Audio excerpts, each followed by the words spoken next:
Évangile de Jésus-Christ selon saint Matthieu, chapitre 5, versets 1 à 12.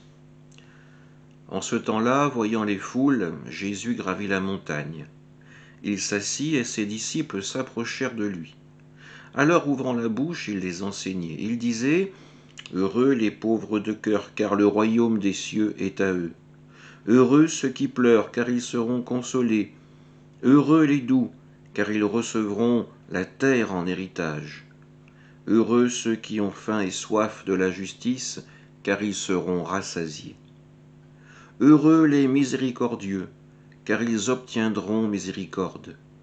Heureux les cœurs purs, car ils verront Dieu. Heureux les artisans de paix, car ils seront appelés fils de Dieu.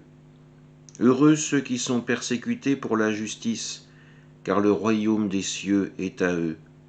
Heureux êtes-vous si l'on vous insulte, si l'on vous persécute, et si l'on dit faussement toutes sortes de mal contre vous à cause de moi. Réjouissez-vous, soyez dans l'allégresse, car votre récompense est grande dans les cieux. C'est ainsi qu'on a persécuté les prophètes qui vous ont précédés. Acclamons la parole de Dieu. C'est le texte des béatitudes de saint Matthieu qui nous accompagne aujourd'hui.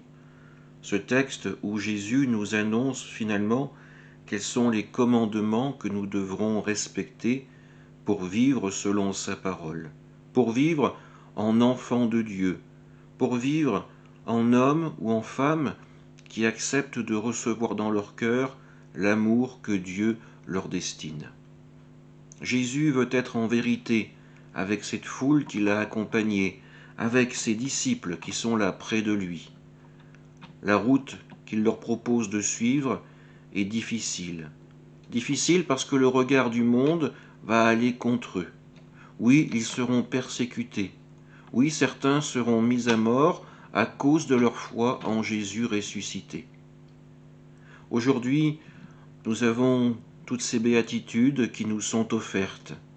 Certaines attireront plus facilement notre regard. Nous pourrons plus facilement prier avec elles. Chacun d'entre nous, pourtant, nous avons à recevoir l'intégralité de ce message de Jésus.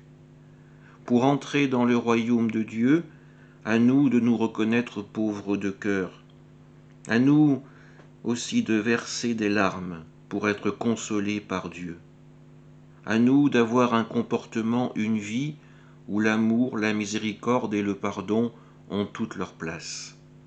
Enfin, à nous, en tant que baptisés, d'être ces artisans de paix pour construire pour l'humanité un monde meilleur où tous pourront se reconnaître comme enfants de Dieu. Amen.